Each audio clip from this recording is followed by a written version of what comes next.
All right, today we're going to be talking about solving two-step equations. This is Unit 7B, and these are 8th grade digit skills, so make sure when you're working on your digits you're in the right section. So go ahead and look at your notes for today. Make sure that you fill in your notes as we go through the slides, and also make sure you work out the practice problems as we work through these examples. So how do I solve a two-step equation? Use the properties of equality to isolate a variable on one side of the equation. A two-step equation involves two operations. In order to solve, it usually is easiest to perform the order of operations in reverse. So we're going to first undo addition and subtraction, then we're going to undo multiplication and division, then we're going to check our answer. So let's look at this first example together. We're going to start by getting rid of our addition and subtraction, or undoing addition and subtraction. So if you look at this problem, you'll see plus 12. The opposite of adding 12 is to subtract 12 from both sides of our equation. So now our problem reads x divided by 4 equals 32 minus 12, which is 20. The opposite of dividing by 4 is to multiply by 4. So we're going to multiply both sides of our equation by 4. 20 times 4 is 80, so x equals 80. Now we can check our solution by plugging in for x. So we're going to replace x with 80 divided by 4 plus 12, and that should equal 32. 80 divided by 4 is 20 plus 12. And when I add 20 plus 12, I do get 32.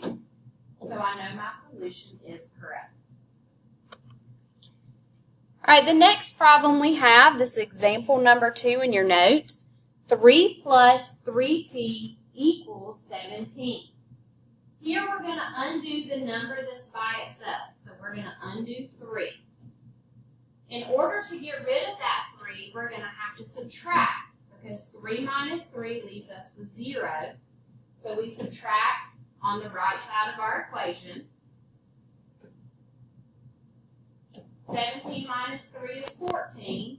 Then we have 3t equals 14. The opposite of multiplying by 3 is to divide by 3. So I'm going to divide both sides of my equation by 3 in order to solve for the variable t. 3 divides into 14 4 times. 4 times 3 is 12 with 2 left. So t equals 4 and 2/3. Or you could write this as a decimal of 4 6/10 with the 6 repeating. All right, let's look at this example. We have 63 equals 12x minus 9.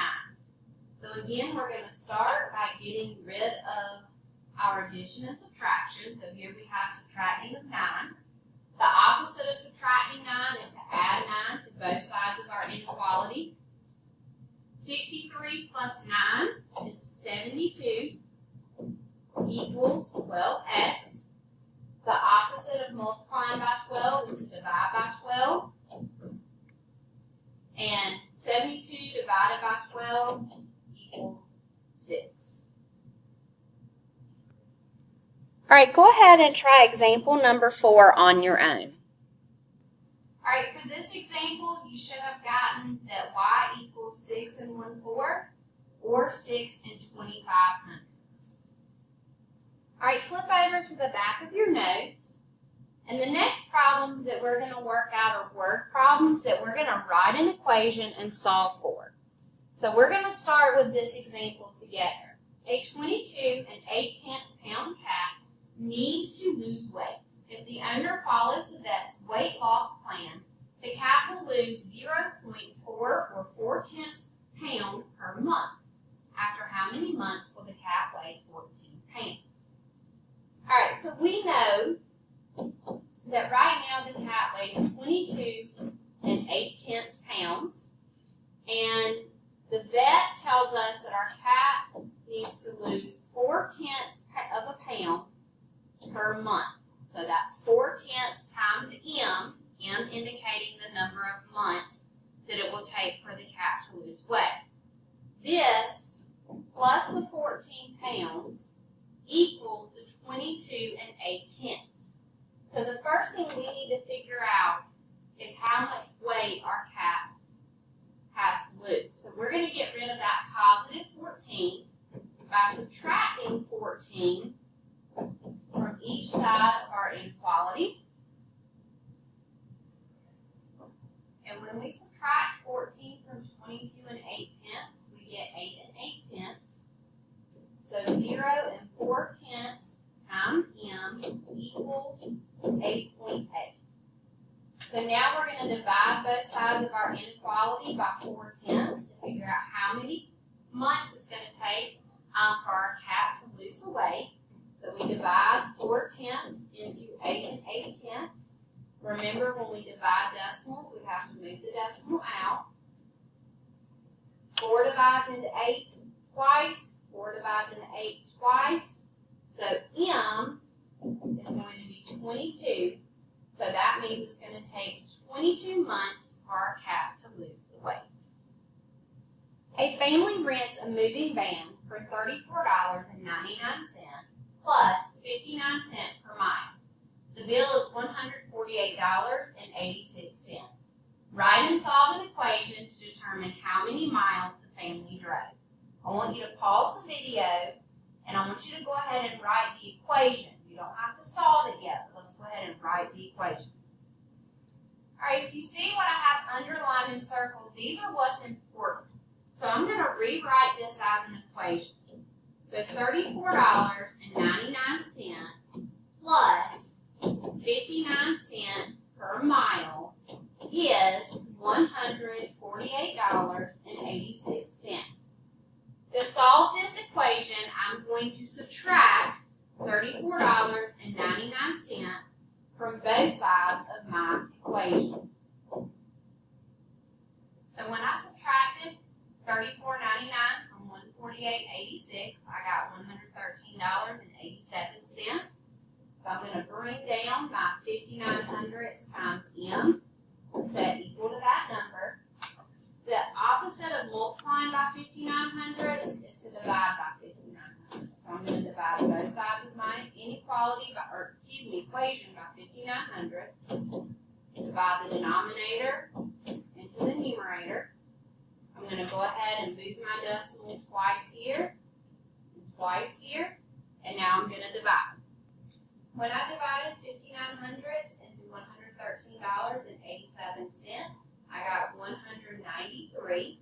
So that tells me that the miles will be 193 miles that the family drove. All right, let's look at this one together. You rake leaves for 2 hours on Saturday and 5 hours on Sunday. Your neighbor pays you $63 total. How much did you earn per hour? So you worked 2 hours on Saturday plus 5 hours on Sunday, and you got paid $63.